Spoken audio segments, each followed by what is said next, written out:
Assalamualaikum warahmatullahi wabarakatuh.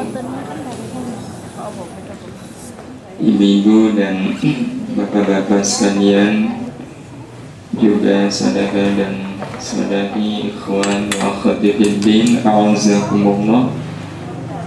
Kita awali pengajian kita di sore hari ini dengan sama-sama baca kalimat basmalah. Bismillahirrahmanirrahim. Alhamdulillah wa syukrulillah, wassalatu wassalamu ala rasulillah Sayyidina Muhammad ibn Abdillah wa ala alihi wa ashabihi wa mawala. La hawla wa la quwwata illa billah, amma ba'd. Hadirin dan hadirat yang dirahmati Allah, sore ini kita kembali melanjutkan kajian kita, masih bersama-sama menyelami kedalaman samudra surat Al-Mulk, dan harapan kita pun masih sama. Kita ingin lewat surat Al-Mulk ini Allah mengaruniakan untuk kita berbagai macam mutiara-mutiara yang berharga untuk hidup dan kehidupan kita, yang betul-betul kita memohon kepada Allah. Dengan mutiara-mutiara berharga itu kita bisa mendapatkan apa yang disebut sebagai hidup barokah. Karena seperti yang sudah berulang kali kita sampaikan, segala sesuatu dalam hidup ini yang penting adalah barokahnya. Sedikit tapi barokah itu lebih baik daripada banyak tapi tidak barokah. Ya, susah tapi barokah itu tentu lebih baik daripada senang tapi tidak barokah. Apapun yang ada dalam hidup kita yang kita inginkan adalah barokahnya. Dan surat Al-Mulk yang sedang kita bahas ini menjadi semacam panduan bagi kita untuk bisa mendapatkan hidup nan barokah. Di mana pada pertemuan yang lalu yang kita sampaikan, pengertian hidup barokah adalah hidup yang mengalir menuju surga.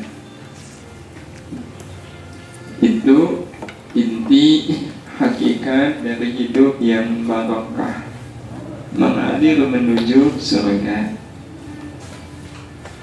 Jadi kalaupun ditakdirkan kaya itu mengalir menuju surga. Kalaupun miskin tetap mengalir menuju surga. Gagal menjadi tidak masalah, kalau kegagalan itu akan mengalir menuju surga. Itu orang yang hidupnya barokah. Ya, sehingga orang yang hidupnya barokah, ya, pada akhirnya apapun itu akan selalu bernilai surga. Ya, apapun akan selalu berharga surga. Itu orang yang hidupnya barokah. Tetapi hidup yang barokah itu tidak hanya untuk diri sendiri. Ya, persis seperti filosofi air yang mengalir. Ya, tujuannya pasti muara, tujuannya pasti laut. Tapi semua kita paham, setiap kali air mengalir, maka di sepanjang alirannya akan memberi manfaat untuk sesama yang dia lewati. Ya, sehingga orientasi orang yang hidupnya barokah tidak hanya semata-mata tujuan, tetapi juga proses menuju tujuan. Destinasinya itu tidak hanya akhir, tetapi proses menuju ke sana itu juga menjadi bagian yang terpikirkan oleh orang-orang yang merancang hidupnya barokah. Jadi mengalir menuju ke surga yang sepanjang alirannya memberi manfaat untuk sesama. Itu bukti kalau hidup seseorang itu betul-betul barokah. Nah, Bapak Ibu bicara tentang barokahnya hidup. Pada pertemuan yang lalu kita sampaikan fa'tabiru ya ulil absar. Itu pelajarannya, ibrahnya bisa kita temukan dari perjalanan air dari hulu ke hilir. Di sana kita menemukan bagaimana perjalanan menuju hidup yang barokah. Ya, kalau kita di Jogja, ya, maka perjalanan air dari hulu, ya, hulunya adalah lereng Merapi. Nanti hilirnya laut selatan. Itu di Jogja. Nah, mari kita belajar, ya, masih mengulang sejenak saja. Kita semua tahu bahwa yang namanya air memulai perjalanannya, ya, dari sebuah tempat bernama mata air, ya, di mana di tempat bernama mata air itu, air akan keluar dari gelapnya bumi, ya, keluar dalam keadaan bening, jernih, lagi menyejukkan. Itu gambaran tentang air. Dia memulai perjalanan hidupnya menuju ke muara adalah ikhlas keluar dari gelapnya bumi menjadi mata air yang bening, jernih, lagi menyejukkan. Itu air yang kemudian dia berjalan mengikuti lika-liku garis sungai. Iya, setelah itu sampailah, iya, air itu di muara. Nah, Bapak Ibu yang dirahmati Allah Subhanahu wa taala, lantas apa ibrah atau pelajaran yang bisa kita ambil dari air ini? Ya, kita pun akan mengawali apapun dengan kejernihan mata air, yaitu mata air bernama ta'zim. Inilah awal menuju hidup barokah, adalah bagaimana kemudian kita bisa memiliki mata air bernama ta'zim. Dari sini kita memulai perjalanan hidup penuh barokah. Ya, bagaimana kita bisa menjadi orang yang selalu ta'zim. Dan pengertian ta'zim, ya, ta'zim itu dibutuhkan, ta'zim itu diperlukan, ya, agar kita betul-betul berjalan dari mata air kehidupan yang semestinya. Inilah pengertian ta'zim, mengawali apapun dalam hidup ini dengan selalu sepandangan dengan Allah Ta'ala. Ta'zim artinya mengagungkan Allah. Dan ta'zim adalah mata air kehidupan kita. Kalau kita menginginkan hidup yang barokah, kita mulai dari mata air bernama ta'zim ini. Di mana kalau seandainya kita betul-betul ta'zim kepada Allah, mengagungkan Allah, maka kita akan mengawali apapun dalam hidup ini dengan selalu sepandangan dengan Allah Subhanahu wa ta'ala. Artinya, pandangan apapun kita terhadap apapun itu selalu sama dengan pandangan Allah Subhanahu wa ta'ala. Selalu sama dengan pandangan Allah Subhanahu wa ta'ala. Contoh sederhana, sakit. Kita memahami sakit itu sebagai apa, Bapak Ibu? Musibah atau karunia? Iya, sebagian memahaminya karunia, tetapi tidak sedikit yang memahami bahwa sakit itu musibah. Padahal Allah memberi sakit kepada kita itu adalah bentuk perhatian Allah. Jadi Allah memandang sakit itu sebagai perhatiannya kepada kita, tetapi kita memandangnya sebagai musibah. Nah, itu berarti tandanya kita belum sepandangan dengan Allah Subhanahu wa ta'ala. Ya, belum sepandangan dengan Allah Subhanahu wa taala. Nah, mengawali hidup adalah dengan meluruskan pandangan-pandangan kita tentang hidup sama dengan bagaimana Allah memandangnya. Contoh lain, betapa kita belum memulai hidup ini dengan prinsip ta'zim, yakni sepandangan dengan Allah. Karena kalau orang ta'zim betul kepada Allah, pandangan hidupnya dengan Allah itu sama. Bapak Ibu, percayakah kita kalau hidup ini akan selalu ada ujian? Ya. Bahkan kalau kita kembali ke surat Al-Mulk ayat yang kedua, Alladzi khalaqal mauta wal hayata liyabluwakum ayyukum ahsanu amala. Berarti hidup ini isinya adalah semuanya ujian. Nah, kita pengennya kalau diuji itu dengan ujian yang ringan atau ujian yang berat?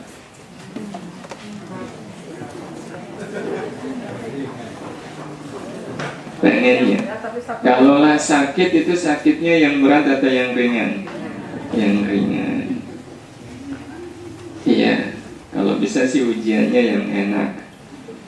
Iya, karena yang enak pun sebenarnya adalah ujian. Seperti kita dikasih uang. Uang itu adalah ujian dari Allah Subhanahu wa ta'ala. Kalau uang yang Allah berikan kepada kita sedikit, itu berarti itu termasuk ujian yang ringan atau berat? Ringan. Iya, itu termasuk ujian yang ringan. Tapi kalau Allah ngasih kita uang banyak sekali sampai 50 juta, itu termasuk ujian yang ringan atau berat? Dikasih uang 50 juta, ringan atau berat? Berat. Iya, tanggung jawabnya kan tidak ringan, berarti berat. Jadi kalau Allah ngasih kita uang sedikit, itu berarti ujian ringan bagi kita. Tapi kalau Allah ngasihnya banyak, ya, berarti itu ujian yang berat bagi kita. Nah, kita kalau ditawari, Bapak Ibu pengen uang 50.000 atau 50 juta? Padahal tadi pengennya kalau diuji yang ringan saja. Kok ini pengennya yang berat, yang banyak. Nah, itu berarti belum sepandangan. Bapak Ibu yang dirahmati Allah Subhanahu wa ta'ala, inilah awal kita mengawali hidup ini dengan sepandangan. Dan itu berarti kalau kita sepandangan dengan Allah, apapun akan kita lihat dengan kejernihan. Ini sudah kita sampaikan pada pertemuan yang lalu. Nah, setelah mengawali hidup dengan kejernihan, ya, barulah kita berjalan mengikuti lika-liku garis sungai. Itu kalau air, ya. Kalau hidup berarti mengikuti lika-liku garis hidup, garis takdir. Yang dimana pada pertemuan yang lalu yang dibutuhkan agar kita betul-betul berjalan mengikuti lika-liku garis hidup, garis takdir adalah kita mau mendengar. Kita mau mendengar. Dimana kalau kita mau mendengar, kita akan memiliki apa yang disebut dengan fahmun. Dan soal mendengar ini juga disampaikan oleh Allah di surat Al-Mulk ini. Kalau soal pandangan juga Allah sebutkan di surat Al-Mulk ini. Jadi kita rajin mendengar. Yang dengan mendengar itu kita akan mendapatkan apa yang disebut dengan fahmun. Sebagaimana juga air bisa mengalir dan sampai ke muara. Itu karena dia apa, Bapak Ibu? Karena dia memahami. Ya, karena dia memahami. Sebab kalau air tidak memahami, bisa jadi dia akan salah jalan, nggak Bapak Ibu? Iya, kita bisa bayangkan kalau seandainya air ini, iya, masuk ke sini, maka dia akan ketemu aliran yang buntu. Iya, akan ketemu dengan aliran buntu. Masuk ke sini, wah ini mengalir ini, sampai di sini loh kok buntu. Balik lagi loh kok buntu. Iya, berarti tidak sampai ke muara. Nah, dalam hidup ini tidak jarang kita menemukan aliran-aliran kehidupan yang buntu. Ya, aliran-aliran kehidupan yang buntu. Ya. Ideologi-ideologi yang buntu, isme-isme yang buntu, itu banyak. Nah, kalau orang tidak paham ya, mana aliran yang mengantarkan ke tujuan dan mana aliran yang buntu, itu sangat mungkin kemudian dia terjerumus masuk ke aliran-aliran yang buntu itu. Untuk itulah kemudian kita harus sering mendengar. Untuk bisa sering mendengarkan berarti datang ke pengajian. Disitulah kita akan memiliki apa yang disebut dengan fahmun. Iya. Di mana pengertian fahmun berarti memahami bahwa hidup tidak boleh keluar dari jalan hidup yang sudah digariskan oleh Allah Ta'ala. Itu kalau orang sudah fahmun. Iya. Kalau orang sudah fahmun, dia tidak akan keluar dari jalan hidup yang sudah digariskan oleh Allah Subhanahu wa Ta'ala. Ya, kalau kita hidup sesuai dengan jalan hidup yang sudah ditentukan oleh Allah, niscayalah kita akan sampai pada tujuan hidup ini, yaitu muara. Kita akan melabuh damai dalam rengkuhan ridha Allah Subhanahu wa Ta'ala. Itu kalau orang betul-betul fahmun, ya, memahami bahwa hidup ini tidak boleh keluar dari jalan hidup yang sudah ditentukan oleh Allah Ta'ala. Dan bicara tentang jalan hidup bagi orang-orang yang fahmun, dan ini yang menyebabkan kita bisa memahami kenapa Rasulullah SAW dalam sebuah hadis yang diriwayatkan oleh Imam Bukhari dan Muslim, beliau mengatakan, "Man yuridillahu bihi khairan yufaqihuhu fid din." Barang siapa yang Allah menginginkan kebaikan atas diri seseorang, maka Allah akan buat dia faham akan agama.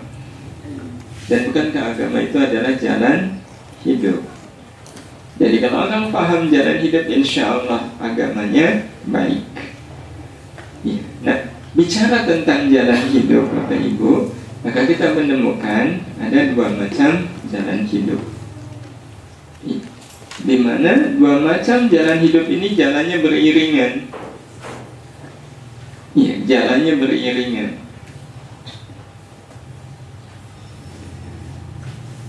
Jadi kalau kita naik mobil, kalau jalannya begini enak nggak? Enak. Kalau jalannya cuma satu, harus naik motor. Nah, jalan hidup manusia yang sudah digariskan oleh Allah Subhanahu wa Ta'ala itu juga ada dua macam. Dua macam itu apa? Yang pertama adalah jalan hidup syar'i, atau orang sering menyebutnya sebagai syariah. Itu jalan hidup syariah, atau syar'iyah. Itu adalah jalan hidup berupa apa? Berupa hukum dan aturan hidup dari Allah Subhanahu wa Ta'ala. Ini jalan hidup manusia yang pertama, jalan hidup syar'i, yang wujudnya adalah hukum dan aturan hidup dari Allah. Dan Allah sudah menurunkan aturan itu. Itulah yang kemudian menjadi jalan hidup kita.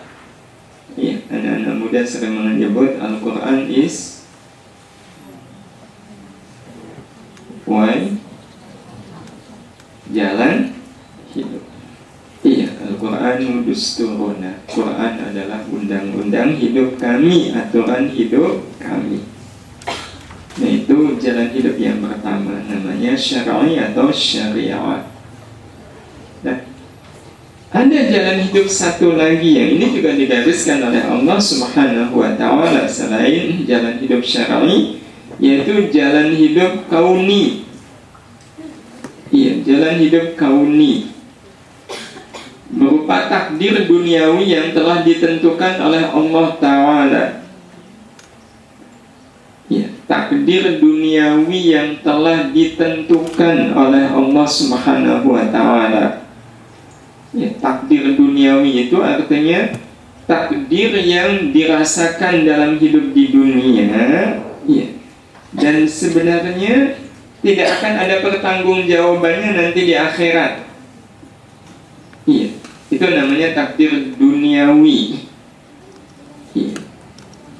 Jadi takdir yang memang itu ada berlaku dalam hidup kita di dunia saat ini, iya, tetapi tidak akan ada pertanggungjawabannya nanti di akhirat. Enggak ada. Iya, enggak ada.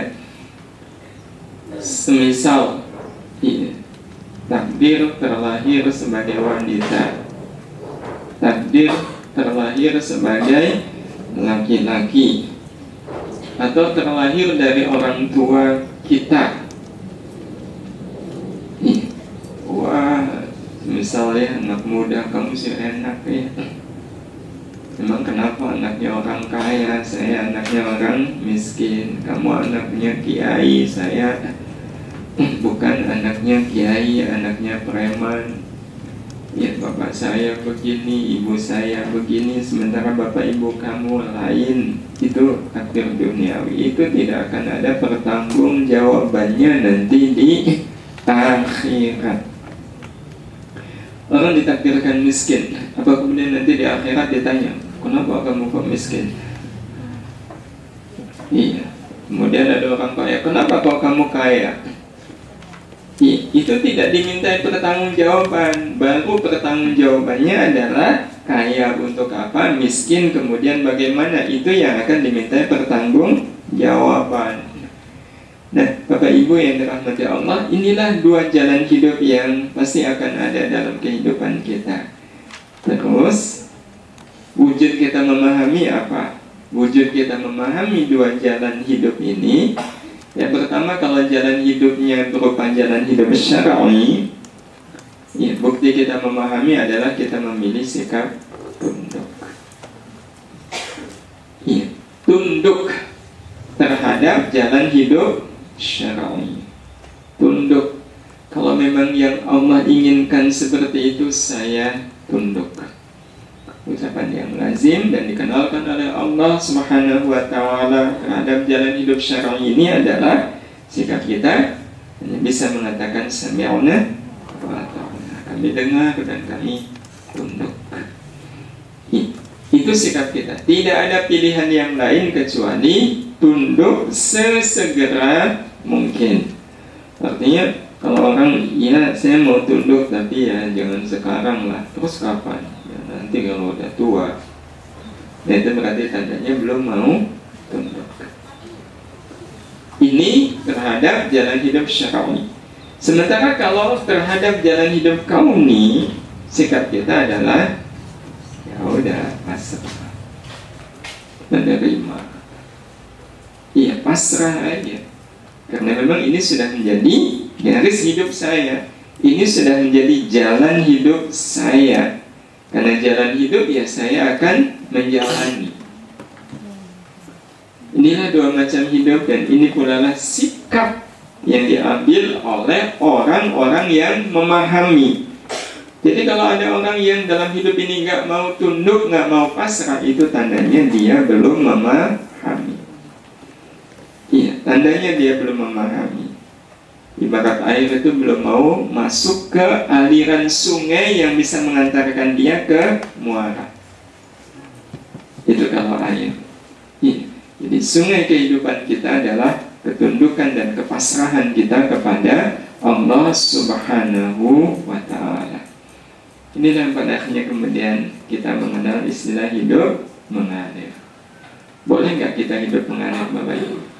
Boleh. Akan enak hidup mengalir itu. Tetapi pengertian hidup mengalir, iya, menjalani hidup dengan ketundukan dan kepasrahan. Itu pengertian mengalir. Iya, hidup dalam ketundukan dan kepasrahan. Itu pengertian mengalir. Jadi bukan kemudian saya sih mengalir aja. Iya. Loh kok saudara nggak sholat? Ya kan saya sih mengalir. Itu bukan mengalir namanya. Iya, kalaupun mengalir, dia mengalir di aliran yang buntu. Iya, nampaknya mengalir, tapi suatu saat dia akan berhenti, dan kalau lama berhenti akan menjadi air yang membusuk. Hidup yang sesungguhnya adalah hidup yang mengalir, menjalani hidup dengan ketundukan dan kepasrahan kepada Allah Subhanahu wa Ta'ala. Sehingga ini betul-betul seperti orang melangkah, ada langkah kanan, ada langkah kiri. Maka demikian pula halnya dengan orang yang hidupnya mengalir. Yang pertama tunduk.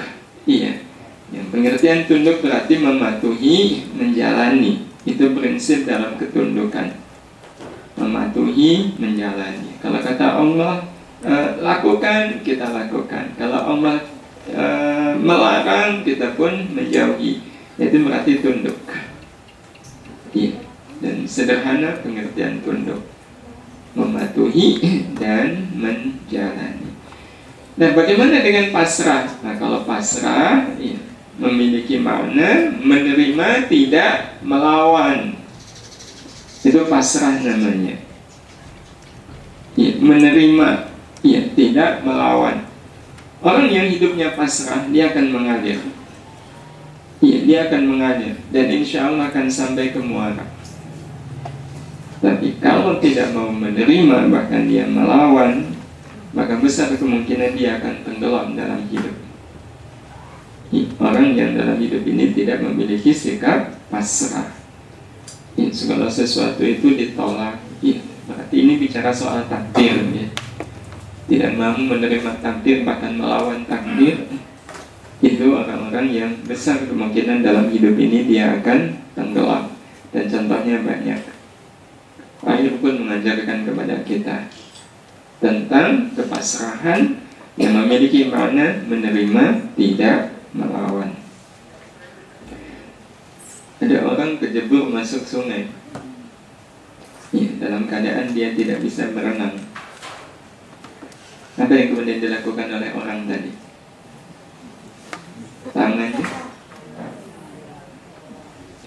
Tangannya berontak kan? Tangannya berontak. Nah, akibatnya apa?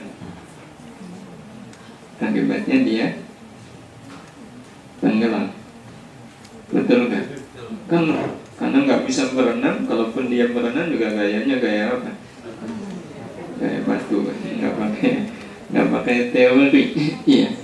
Lama kelamaan dia akan kehabisan tenaga, dan kalau sudah kehabisan tenaga akibatnya tenggelam.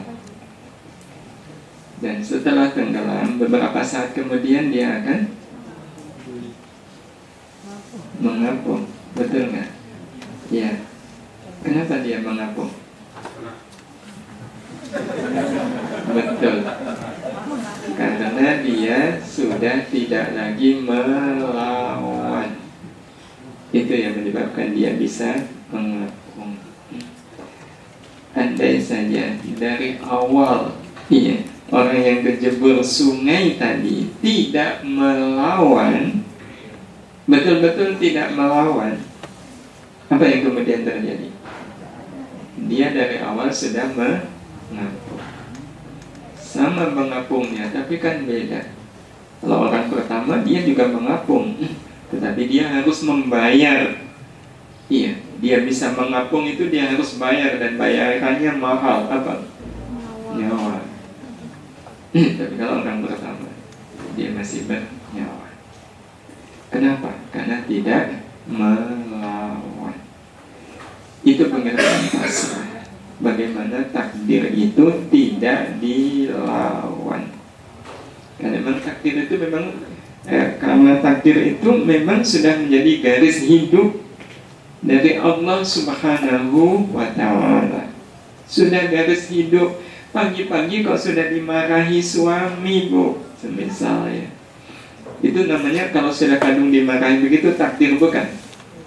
Takdir.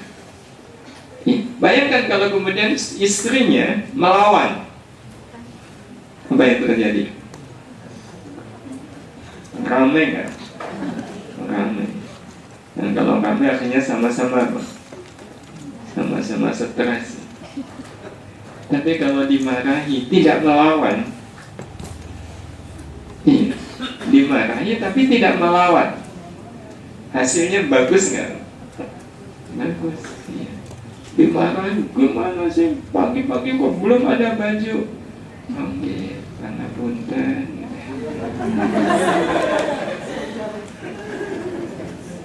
Iya, tidak melawan. Itu suami kira-kira jadi apa Bapak Ibu? Senewan sendiri. Iya, jadi memang betul. Kalau sudah berhadapan dengan takdir yang sudah terjadi, paling enak itu menerima, tidak melawan. Itu paling enak. Iya, paling enak. Karena semuanya nanti akan berakhir dengan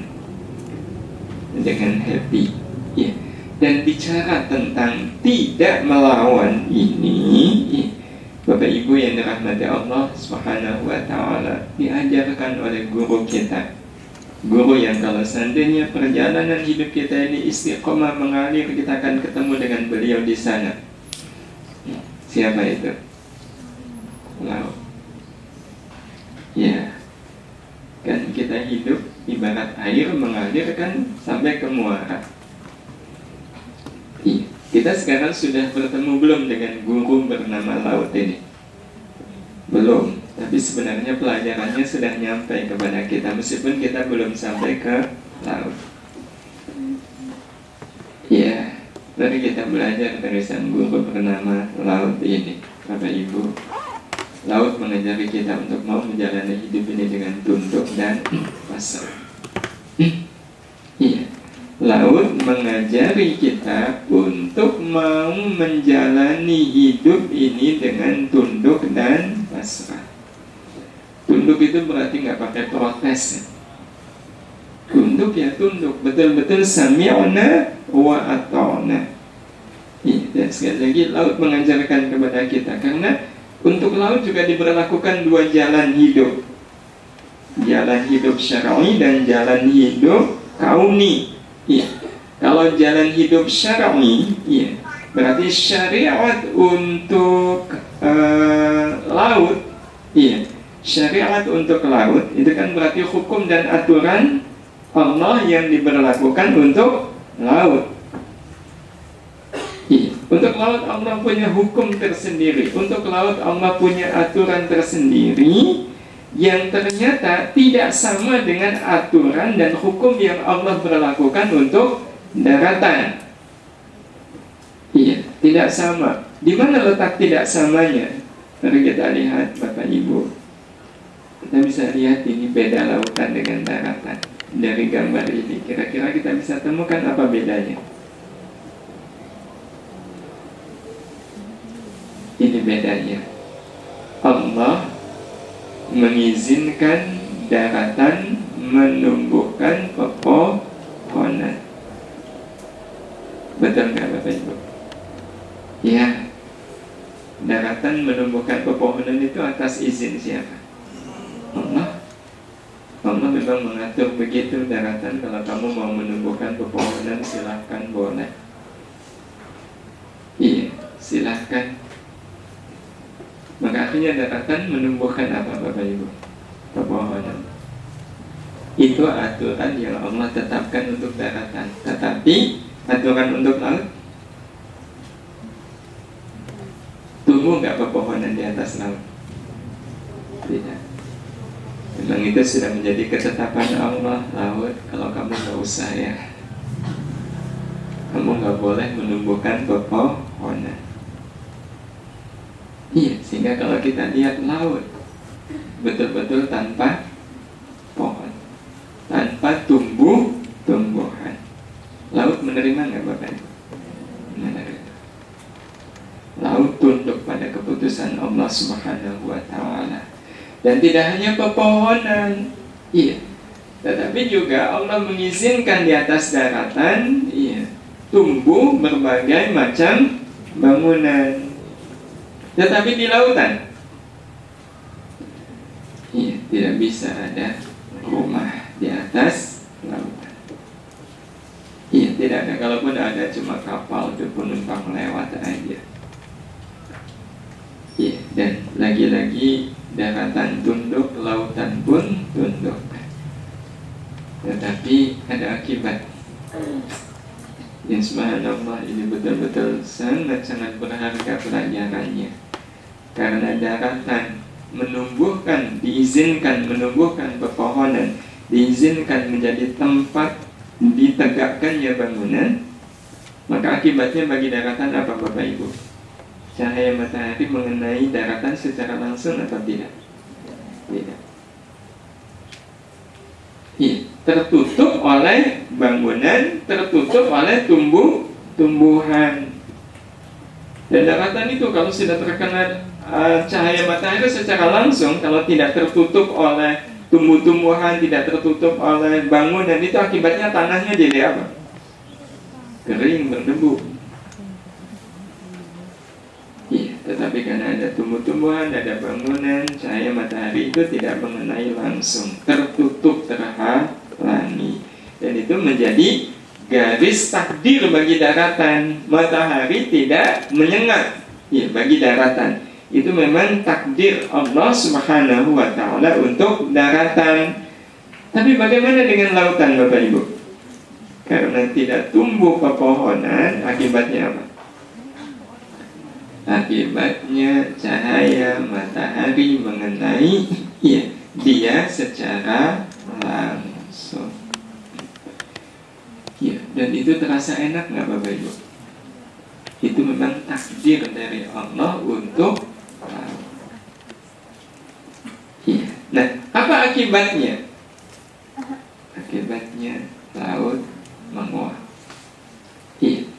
Dan tahukah kita Bapak Ibu yang dirahmati Allah, menguapnya laut itu bukti kalau laut sosok yang amat sangat memahami. Menguapnya laut itu bukti ketundukan dan kepasrahan dia terhadap Allah Subhanahu wa ta'ala. Laut yang menguap. Kenapa kita katakan bahwa menguapnya laut merupakan bukti ketundukan? Ya, karena menguapnya air laut saat terpanggang cahaya matahari adalah bukti tunduk dirinya pada hukum dan aturan Allah dan pasrah dirinya pada takdir Allah. Ya. Jadi air laut yang menguap itu menjadi satu pelajaran tersendiri bagi kita Bapak Ibu. Iya, bukti bahwa air laut itu tunduk pada hukum Allah dan pasrah pada takdir Allah. Iya, tunduk karena dia tidak protes. Dia terima, sami'na wa ata'na ya Allah. Kalau memang ini sudah menjadi ketetapan-Mu, iya, saya harus terpanggang cahaya matahari ini, ya saya jalani ya Allah. Sekaligus kalau ini difahami sebagai takdir, laut pun kemudian pasrah. Dan apa pengertian pasrah bagi kita Bapak Ibu? Bagi air laut, matahari itu menyayangi atau menyakiti? Panas loh Bu. Menyakiti atau menyayangi? Sebenarnya menyakiti. Iya, sebenarnya menyakiti. Tapi bahwa kemudian air laut menguap. Iya, air laut menguap. Sikap menguapnya air laut ini berarti sikap melawan atau sikap pasrah?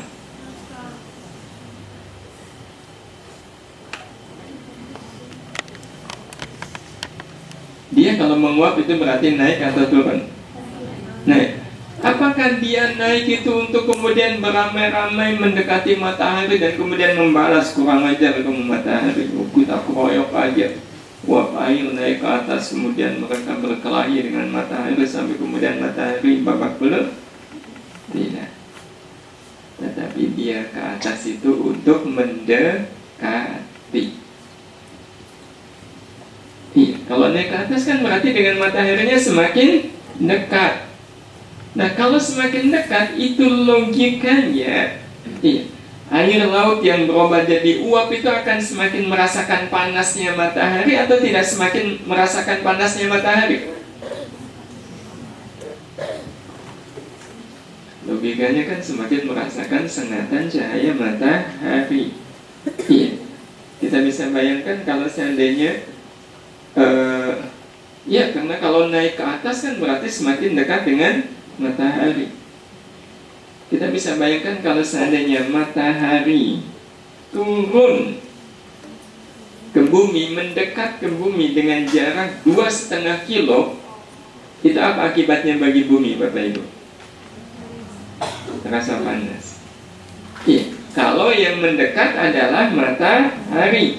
Tapi sekarang kalau seandainya yang mendekat ke matahari itu kita yang naik ke atas, ya, dan tidak ada cara lain untuk mendekat ke matahari kecuali dengan naik gunung. Kalau kita naik gunung sampai ke atas Merapi, itu berarti kita dengan matahari mendekat berapa kilo? Ya, sekitar 2,5 kilo ya. Dan ketinggian Merapi itu sekitar 2.500 meter, berarti 2,5 kilo. Tapi apa yang kita rasakan pada saat kita di atas Merapi? Belum mendekati matahari kok sejuk. Itulah bukti karena tidak melawan. Dizolimi orang kemudian mendekati tetapi tidak dalam kerangka melawan, itu justru kita akan menemukan kesejukan. Tapi kan nanti dia semakin marah kepada saya, yang nggak apa-apa. Toh namanya orang segalak-galaknya marah, pasti akan ada batas maksimal kan? Pasti akan ada batas maksimal. Ya, tenaga orang aja kan terbatas. Iya, terbatas. Dan pada saat itulah akan sangat boleh jadi orang kemudian mengalami perubahan. Iya, dan sehingga tidak rugi kalau kita tidak melawan. Sehingga kalau suatu saat kita merasa dizolimi oleh siapapun, berlakulah seperti air laut yang terkena sengatan matahari. Apa yang dilakukan oleh air laut ketika terkena sengatan matahari? Dia langsung menguap. Maka kalau seandainya kita dizolimi, dituding-tuding seperti ini, betul-betul jangan sia-siakan belajar dari air laut. Maka yang kita lakukan pun segera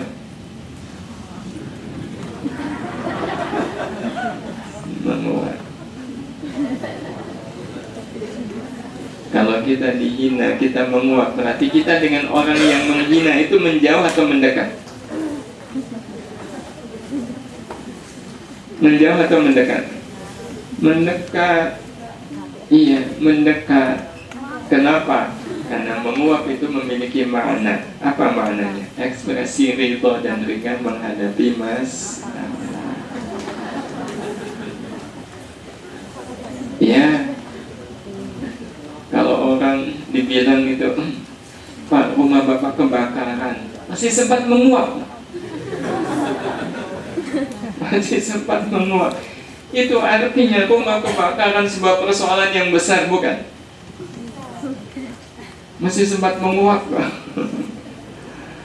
Kalau orang tahu itu persoalan besar kan nggak bakalan sempat menguap. Kalaupun ngantuk kan langsung mendadak hilang ngantuknya.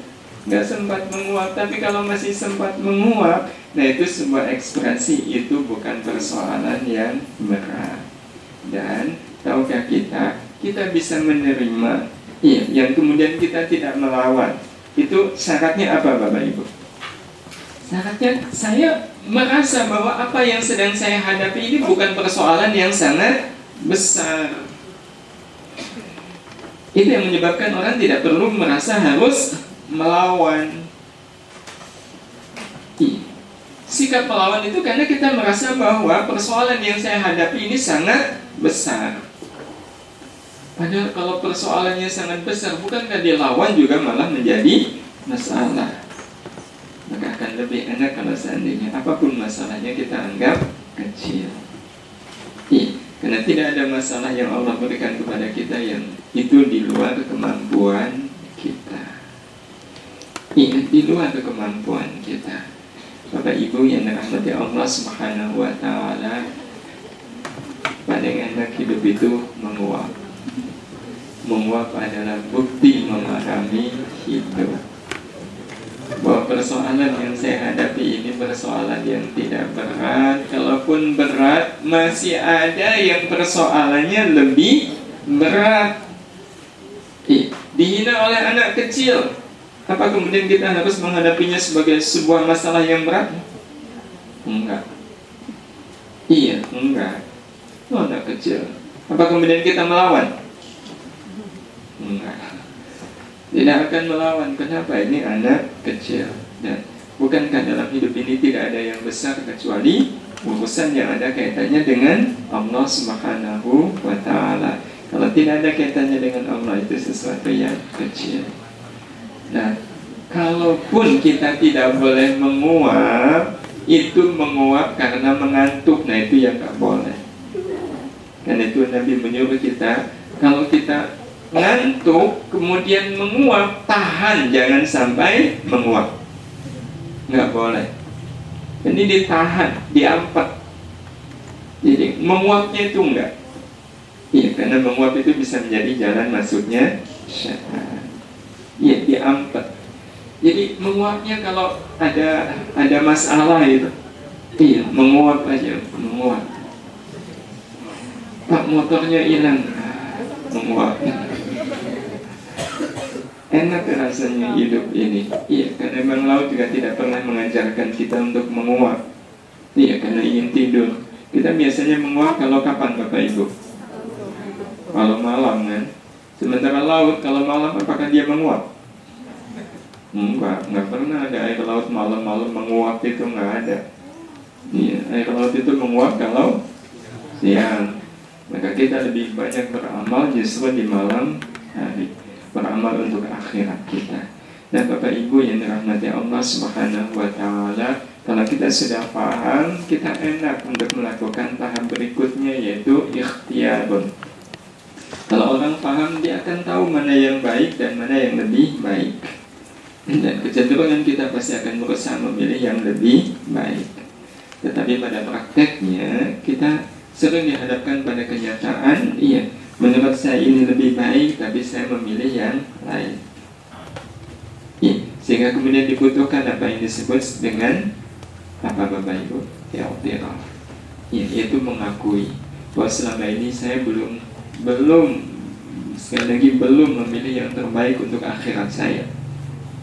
Iya, saya merasa dalam hidup saya ini saya belum memilih yang terbaik untuk akhirat saya. Ya, selama ini saya baru sebatas memilih yang terbaik kalau untuk dunia, tapi kalau untuk akhirat belum. Iya, betapapun saya tahu harusnya yang terbaik ini, tapi kok rasanya berat. Iya, kata infak beredar. Ya. Udah beredar, alhamdulillah, berarti tidak ada tendensi. Bukan tempat ada dua pilihan, ada yang nolnya 3, ada yang nolnya 4. Iya, mana yang lebih baik untuk dimasukkan, Bapak Ibu?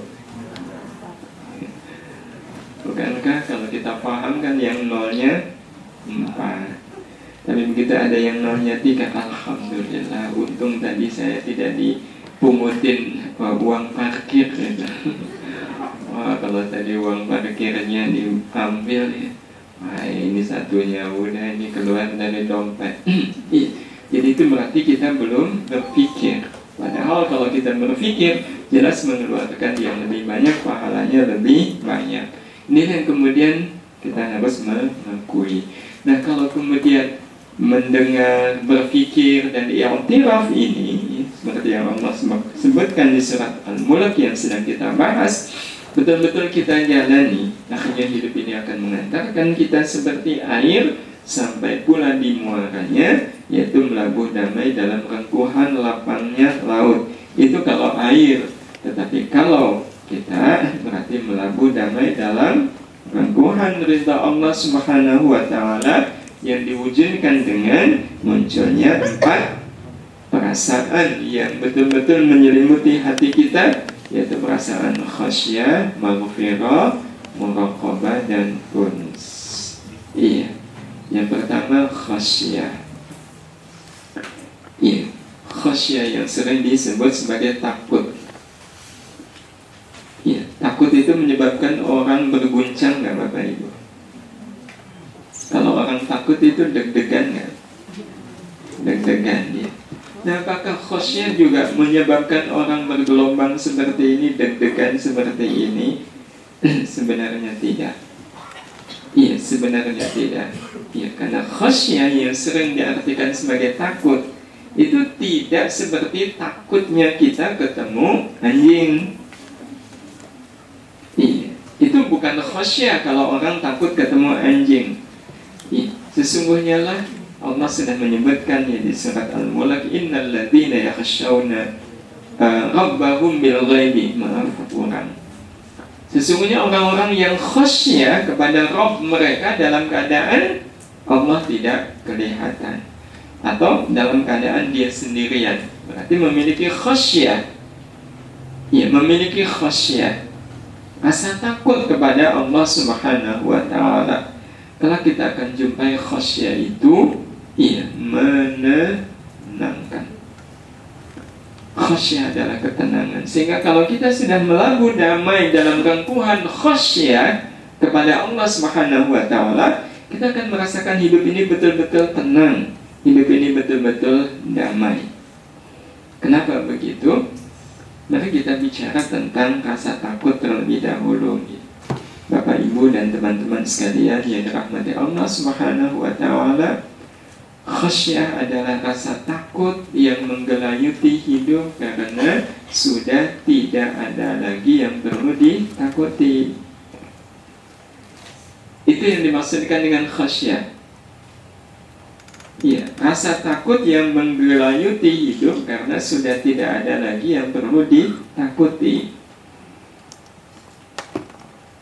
Bisa dipahami Bapak Ibu? Rasa takut yang menggelayuti hidup karena sudah tidak ada lagi yang perlu ditakuti. Kok tidak perlu ada yang ditakuti masih takut? Tapi inilah yang dimaksudkan dengan khasyah. Mungkin kita masih belum jelas betul makna dari khasyah ini. Rasa takut yang ada pada diri kita, iya, karena sudah tidak ada lagi yang ditakuti. Kalau begitu berarti masih ada yang ditakuti. Iya, karena masih ada rasa takut. Iya, karena sebenarnya kita hidup itu tidak pernah bisa lepas dari yang namanya takut. Orang miskin, apa yang paling dia takuti? Orang miskin itu hidupnya takut nggak? Takut. Dia takut itu karena apa, Bapak? Karena nggak bisa makan, kan? Karena nggak punya uang. Itu yang ditakuti oleh orang miskin karena tidak punya uang. Tiba-tiba berubah dia jadi orang kaya. Apakah setelah dia jadi orang kaya kemudian dia tidak punya rasa takut? Punya. Apa yang dia takuti? Balik lagi ya. Maka sebenarnya hidup ini memang tidak akan pernah bisa lepas dari yang namanya rasa takut. Iya, tidak pernah. Nah, yang namanya khasyah, pengertiannya betul-betul seperti ini. Dan kita akan memahami pengertian seperti ini kalau kemudian kita memahami dua macam jenis rasa takut. Nih, ada dua macam. Apa dua macam rasa takut itu? Yang pertama namanya khauf, takut terhadap azab neraka. Iya, takut terhadap azab neraka. Itu khauf namanya. Iya, takut terhadap azab neraka. Nah, ibarat orang tadi takut, iya, karena dia dalam keadaan miskin, takut tidak bisa makan. Itu khauf namanya. Iya, takut nggak dapat jodoh, itu berarti khauf. Nah, terus kalau khasyah, takut tidak mendapatkan surga. Iya, takut juga tetapi tidak mendapatkan surga. Nah, kalau kita bandingkan dari dua jenis takut ini, khauf dan khasyah, mana yang lebih punya nilai Bapak Ibu? Yang khauf atau yang khasyah? Tapi bukankah orang kalau terlepas dari azab neraka dia pasti akan mendapatkan surga? Berarti kalau begitu khauf dan khasyah sebenarnya sama saja. Mari kita lihat Bapak Ibu yang dirahmati Allah Subhanahu wa taala. Kalau kita lihat wajah si kecil ini, wajah takut atau wajah senang? Karena dia sudah dapat payung. Apakah orang yang telah terbebas dari rasa khauf akan terlepas dari rasa khasyah? Iya. Dia tidak ada lagi yang ditakuti dengan takut bernama khauf. Apakah kemudian dia terlepas dari rasa takut? Iya. Terhadap yang dia khasyai. Mungkinkah orang tidak memiliki dua-duanya? Atau memiliki dua-duanya? Memiliki dua-duanya. Mari kita lihat Bapak Ibu yang dirahmati Allah Subhanahu wa taala. Kita mengambil ibrah tentang salat. Ini untuk memastikan apakah rasa takut yang ada pada diri kita rasa takut bernama khauf atau rasa takut bernama khasyah. Karena kalau khauf itu nilainya lain bila dibanding dengan khasyah. Ada orang yang hanya punya khauf tapi tidak punya khasyah. Yang bisa kita lihat dari keseharian kita adalah salat. Pertanyaannya, atau bukan pertanyaan salat bisa membuat kita lepas dari rasa khauf tapi belum tentu bebas dari rasa khasyah. Orang salat, kalau dia salat sudah selesai, dia merasa nggak kalau dia tidak perlu lagi takut dengan neraka? Kalau orang sholat itu berarti kan dia kewajibannya sudah gugur. Kalau kewajibannya sudah gugur, berarti dosanya sudah gugur. Kalau orang dosanya sudah gugur, berarti nerakanya tidak ada. Tapi apakah kemudian dia terbebas dari rasa khasyah? Sesungguhnya belum. Saya tahu insya Allah sholat saya ini sah, membuat saya terjaga dari neraka. Tapi apakah sholat saya seperti ini bisa mengantarkan saya ke surga? Nah, kekhawatiran seperti ini namanya khasyah. Apakah sholat saya ini betul-betul akan membuat saya sampai ke surga? Kalau ke neraka sih insya Allah saya juga sudah melaksanakan. Tetapi belum tentu kemudian orang yakin kalau dia bisa masuk ke surga. Ini yang kita sebut bahwa khasyah itu setingkat lebih tinggi dari khauf. Sehingga orang yang khasyah insya Allah khauf, tapi kalau orang yang khauf belum tentu khasyah. Karena itulah kenapa kemudian Allah menyebut innal ladzina yakhshawna, menggunakan kata khasyah. Dalam bahasa yang lain, khauf adalah rasa takut yang ditimbulkan karena cinta kepada diri sendiri. Kenapa sholat? Soalnya kalau saya nggak sholat nanti saya masuk neraka. Itu berarti dia masih kasihan kepada siapa? Kepada dirinya sendiri. Saya nggak mau masuk neraka. Itu berarti dia kasihan kepada dirinya sendiri. Itu khauf namanya. Kalau digambarkan, khauf itu seperti yang dirasakan oleh anak-anak. Seperti yang dirasakan oleh anak-anak. Kenapa kamu mau sholat? Habis kalau nggak sholat dimarahi oleh ibu. Itu khauf namanya. Yang membuat anak ini mau sholat itu adalah rasa khauf, yaitu takut dimarahi oleh ibunya. Dan takut dimarahi oleh ibu itu sebenarnya wujud dari cinta kepada diri sendiri. Sementara kalau khasyah, Bapak Ibu, beda. Kalau khasyah adalah rasa takut yang ditimbulkan karena cinta kita kepada Allah Subhanahu wa ta'ala. Sehingga kalau orang sedang melambung damai dalam rengkuhan khasyah, itu sebenarnya khasyah itu adalah wujud dari cinta dia kepada Allah. Dia tidak ingin kehilangan Allah. Itulah khasyah. khasyah, rasa takut kehilangan Allah. Ya kalau dalam kehidupan itu ya seperti orang yang sudah dewasa, udah mahasiswa, kok sholat. Kenapa sholat? Kalau seandainya mahasiswa itu mengatakan, ya soalnya kalau saya nggak sholat dimarahi oleh ibu. Iya, ya itu kira-kira masih wangun nggak Bapak Ibu? Sudah enggak.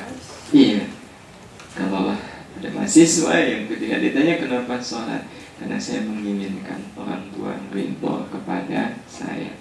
Tapi mungkin persoalannya bukan sholat ya, disuruh nyuci. Iya, kenapa mau disuruh nyuci ya? Kalau nggak nyuci nanti orang tua marah. Itu berarti masih khauf. Kalau sudah khasyah, kenapa kok nyuci? Ya, saya tidak ingin kehilangan cinta dari orang tua. Inilah wujud cinta saya kepada orang tua. Maka apa bedanya antara khauf dengan khasyah? Kalau khauf itu kan hanya formalitas, dan biasanya juga nunggu disuruh. Kalau nggak disuruh itu rasanya merdeka. Alhamdulillah, ibu lupa suruh nyuci piring. Sampai berangkat sekolah itu ibu nggak nyuci piring, itu rasanya lega sekali. Alhamdulillah, udah siap berangkat. Kalaupun, nah kamu belum nyuci piring, Bu, ini sudah hampir masuk ini. Ibu akan memaklumi nggak? Maklumi. Alhamdulillah, lega dia. Itu khauf, dan biasanya ke anak-anak. Tapi kalau khasyah itu tidak harus nunggu disuruh. Ini sudah kebutuhan saya, karena saya memang menginginkan cinta kepada Allah Subhanahu wa ta'ala. Inilah pengertian khasyah. Akan depan kita sampaikan insyaallah maghfirah. Wallahu a'lam. Demikian Bapak Ibu yang bisa kita sampaikan. Beberapa pertanyaan dan saya jika seorang istri yang tidak punya penghasilan ingin bersedekah, yaitu uang, apakah ia harus meminta izin kepada suaminya? Karena uang yang akan disedekahkan itu uang hasil keringat suami. Di dalam Islam diatur bahwa setiap suami itu punya kewajiban memberikan nafkah. Ia memberikan nafkah kepada istri. Nah, yang namanya nafkah itu bukan uang belanja, bukan, tapi memang itu uang yang ketika sudah dikasihkan istri itu memang menjadi milik istri. Iya, bukannya uang untuk makan. Nah, kalau uang makan itu sebenarnya tidak perlu diberikan kepada istri. Kenapa? Karena yang berkewajiban menyediakan makanan itu adalah suami. Setuju Ibu? Jadi kalau dalam Islam yang namanya istri itu terhormat betul. Iya, terhormat betul. Jadi tiap, ya kalau rentangnya bulan, ya tiap bulan itu dapat nafkah. Itu memang nafkah yang menjadi milik istri. Iya. Kalau uang belanja, iya sekali lagi itu dipegang suami. Ya suami sendiri yang belanja, yang masak gitu. Tapi subhanallah istri kita itu baik-baik ya di Indonesia ini. Iya, nah karena itu kalau seandainya memang ada dua jenis, iya, yang dilapalkan Bu, yang ini uang nafkah nih. Iya, nafkah itu berarti menjadi hak istri nih Bu. Ini nafkah dari Bapak 5 juta. Masya Allah. Ya 5 juta itu memang menjadi milik istri. Nah ini yang 5 juta lagi untuk belanja makan sehari-hari. Nah berarti yang 5 juta tadi memang menjadi hak istri. Jadi kalau istri mau menggunakan uang itu untuk sedekah, ya itu sudah menjadi hak dia. Tidak izin suami pun nggak ada masalah. Kecuali kalau suaminya bilang titip, nah itu berarti memang harus izin. Tapi masalah titip. Jadi itu pengertian dari nafkah. Jadi kalau memang ini betul-betul uang nafkah, itu sebenarnya hak istri. Jika tape, cuka, buah anggur tidak haram walau mengandung alkohol karena akibatnya tidak memabukkan, bagaimana dengan bumbu masakan Jepang, masakan Perancis yang mengandung alkohol dan bumbu dari hasil fermentasi? Karena ketika memasak alkoholnya memakai kare, panas halalkan. Sederhananya begini, kalau alkohol itu sifatnya alami, ya sifatnya alami itu tidak haram. Tapi kalau sudah ada campur tangan, iya manusia, itu menjadi tidak boleh. Jadi kayak semisal cuka, kalau dibiarkan nanti lama kelamaan jadi arak, iya. Nah itu berarti memang sudah ada rekayasa manusia. Kalau ada rekayasa manusia itu termasuk yang harus dijauhi. Tetapi yang alami kayak yang ada di durian, ya, dan sejenisnya, ya, itu tidak. Apakah pendapat seseorang yang mengaku bahwa dirinya itu penyuka sesama jenis, ya, itu disebut takdir? Apakah dapat dibenarkan? Ya, tidak, karena Allah melarang. Iya. Tidak, karena Allah melarang. Jadi kalau tahu Allah melarang, ya dijauhi. Ya, kalau ada dorongan, itu namanya nafsu, harus dilawan. Ya, sebagaimana juga tidak boleh ketika ada orang tidak sholat. Kenapa kamu tidak sholat? Ya udah takdir.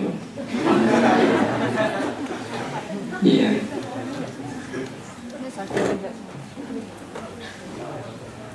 Kemudian berikutnya, bagaimana mengenai jodoh? Sejak 15 tahun lalu rumah tangga saya mengalami masalah, namun sampai saat ini belum ada penyelesaian. Ada rasa bahwa bersabar mungkin lebih baik, namun kali lain rasanya tidak mampu bertahan. Dalam hal ini bagaimana mengartikan bahwa Allah tidak akan mengubah nasib seorang sampai hamba tersebut merubahnya? Saya tidak ingin bercerai, tapi rasanya hidup ini jadi sulit. Setiap hari selalu ada masalah yang kadang membuat saya shock, terkaget-kaget atas sikap pasangan saya. Mungkin mulai sekarang kalau lihat suami begitu menguap aja. Tapi memang tidak semudah itu, ya. Iya, tidak semudah itu. Tapi yang jelas ini memang bagian dari garis takdir Allah Subhanahu wa ta'ala. Dan tidak ada takdir yang tidak baik. Iya, tidak ada. Perceraian itu bukan berarti dilarang, tapi kalau bisa tidak usah. Iya. Kalau kemudian harus ada perceraian, itu penyebabnya satu, iya, istri sudah tidak dianggap lagi sebagai istri. Iya, sudah tidak dianggap lagi sebagai istri. Nah itu berarti sudah, tidak ada artinya saya sebagai istri. Wong sudah tidak dianggap lagi sebagai istri. Dia lebih suka keluar daripada ke dalam. Nah berarti berpisah bisa jadi itu lebih baik. Lebih baik untuk saya, lebih baik untuk dia. Tetapi memang dasarnya tadi, karena saya sudah tidak dibutuhkan lagi. Bukan karena mangkal, bukan karena jengkel, bukan karena tidak ridha dengan sikap suami. Nah itu kemudian bagaimana cara memaknai pujian, merespon pujian orang lain sebagai pujian yang mampu mengantarkan ke surga. Pujian yang bisa mengantarkan ke surga. Ya, kita mengalir bersama pujian itu dengan kita menyadari bahwa sebenarnya pujian ini tidak untuk saya, pujian ini adalah untuk Allah Subhanahu wa ta'ala. Sehingga kita tidak perlu merasa bangga, tetapi justru menambah rasa syukur kita kepada Allah Subhanahu wa ta'ala. Terakhir, apakah ujian hidup yang diberikan oleh Allah termasuk takdir yang terkadang berhasil menghadapi ujian, terkadang tidak? Kalau takdir yang memang sudah berusaha untuk tunduk sesuai syar'i tetapi pas tidak berhasil, bagaimana hukumnya? Contoh sederhana, sakit. Iya, kalau saya sakit, apakah saya tidak boleh melawan rasa sakit itu? Jawabannya iya. Tidak perlu dilawan itu rasa sakit. Iya, termasuk melawan rasa sakit itu mengobatinya. Iya, termasuk melawan rasa sakit itu mengobati. Iya. Kenapa? Karena itu berarti melawan penyakit yang ada di dalam. Iya. Nah, karena diobati, penyakit ini kalah kan? Kalah. Tetapi sebelum dia meninggalkan tubuh ini, dia bersumpah, tunggu pembalasan. Sehingga orang yang terlalu banyak mengkonsumsi obat biasanya gampang sakit. Iya, gampang sakit. Nah, maka yang paling enak adalah bersikap menerima. Ya Allah, saya sakit ini pasti izinmu dan Engkau pasti bermaksud baik.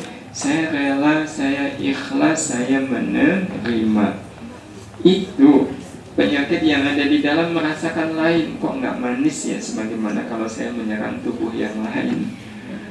Iya, jadi ibarat makan tebu itu masih muda gitu, nggak ada rasanya. Maka insya Allah nggak sampai 3 hari penyakitnya sudah sembuh, karena penyakitnya pindah cari yang lain yang manis-manis. Iya, nah, tapi kalau seandainya 3 hari kok nggak sembuh, nah itu berarti isyarat memang badan saya sakit. Kalau lah diobati itu bukan karena tidak rela dengan penyakit, tidak. Iya, boleh mengobati tetapi tidak dalam kerangka melawan penyakit. Tidak dalam kerangka saya udah nggak tahan ini 3 hari sakit kok kepala rasanya pecah. Nah kalau itu berarti tandanya melawan penyakit.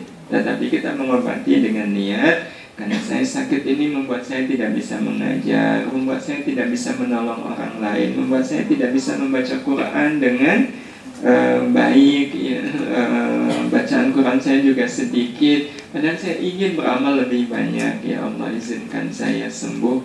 Itu berarti kalaulah dia mengobati bukan karena melawan penyakit, tetapi ingin berpindah ke takdir yang lebih baik. Sakit itu takdir yang baik, tapi rasanya sembuh itu takdir yang lebih baik. Maka semata-mata berpindah ke takdir bukan karena tidak rela akan takdir. Wallahu a'lam. Demikian banyak yang mungkin masih harus kita pahami, termasuk kenapa orang belum jernih, bisa jadi karena belum melabuh dalam maghfirah Allah Subhanahu wa ta'ala. Seperti apa maghfirah Allah, kita akan bahas insyaallah pada pertemuan yang akan datang. Untuk kali ini kita tutup dengan salat berdoa kepada Allah Subhanahu wa ta'ala. Bismillahirrahmanirrahim. Alhamdulillahirabbil alamin. Allahumma shalli ala sayyidina Muhammad wa ala alihi wa ashabihi ajma'in. Ya Allah, berkahilah hidup kami ini, jadikan hidup kami ini betul-betul menjadi mata air kebaikan bagi kami. Ya Allah, izinkan hamba-Mu ini memiliki kemampuan untuk bisa melihat apapun dengan jernih. Ya Allah, ya Allah, jangan Kau biarkan kami memiliki pandangan yang berbeda dengan-Mu. Ya Allah, buatlah kami bisa menyukai apapun yang Kau sukai dan membenci apapun yang Kau benci. Ya Allah, jangan Kau biarkan kami menyukai segala sesuatu yang Kau tidak menyukainya, dan tidak menyukai segala sesuatu yang justru Engkau menyukainya. Ya Allah, ya Allah, jadikanlah kecintaan kami ada pada ibadah-ibadah kami. Ya Allah, izinkan kami ya Allah menyukai segala amal-amal baik, segala amal-amal soleh. Ya Allah, tumbuhkan rasa cinta kepada kebaikan itu di hati kami, agar tumbuh di hati ini rasa rindu kepadamu. Ya Allah, rindu kepada akhiratmu. Ya Rahman, ya Allah, tumbuhkan pula di hati ini kebencian kepada segala dosa dan maksiat, karena bukankah Engkau juga membenci segala dosa dan maksiat. Ya Allah, ya Allah, kepadamu kami berserah diri, kepadamu kami berpasrah diri. Jangan Engkau sia-siakan hidup kami ini. Ya Allah, sungguh kami ingin bisa pulang selamat kepadamu. Kami ingin bisa pulang selamat kepadamu. Ya Allah, kami ingin ya Allah ketika saatnya tiba nanti Engkau datang menjemput kami dalam keadaan tubuh kami bersih. Ya Allah, Allah, lindungi kami dari kematian dalam keadaan kami belum bertaubat kepadamu.